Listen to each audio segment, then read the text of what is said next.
পরের দিন Abdul Muttalib তার নাতির আকিকার জন্য উট জবাই করে গরিব দুঃখী মানুষদের খাওয়ান। সেখানে তাকে সাহায্য করছিল তার ছেলে আবু তালিব। তখন সেখানে আবু তালিবের বড় ভাই অর্থাৎ নবীজির আরেক চাচা আবুল লাহাব আসেন।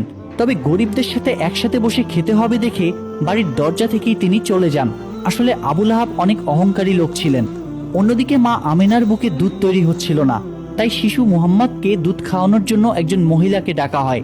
সে ছিল আবু লাহাবের স্ত্রীর দাসী। তাই আবু লাহাব ঘরে ফেরার পর তার স্ত্রী তার সাথে অনেক রাগারাগি করে যে তার দাসীকে এই কাজের জন্য কেন নেওয়া হলো। আসলে আবু লাহাবের স্ত্রীও অনেক অহংকারী ছিল। অন্যদিকে দেখা যায় ইহুদিরা মিলে কথা বলছিল। তারা বুঝতে পেরেছে কোনো বিশেষ শিশুর জন্ম হয়েছে, কারণ এ ব্যাপারে তাদের কিতাবেও স্পষ্ট বলা ছিল। ফলে যেদিন রাতে নবীজির জন্ম হয় সেদিন রাতের আকাশের সেই আলো দেখেই খ্রিস্টান এবং ইহুদিদের ধর্মযাজকরা বুঝে গিয়েছিল তার মানে সেই শিশু পৃথিবীতে চলে এসেছে। তবে ইহুদিরা বেশ চিন্তিত ছিল, কারণ তারা জানতে পেরেছিল যে কোনো ইহুদির ঘরে এমন শিশু জন্ম নেয়নি। তাহলে সেই শিশুটি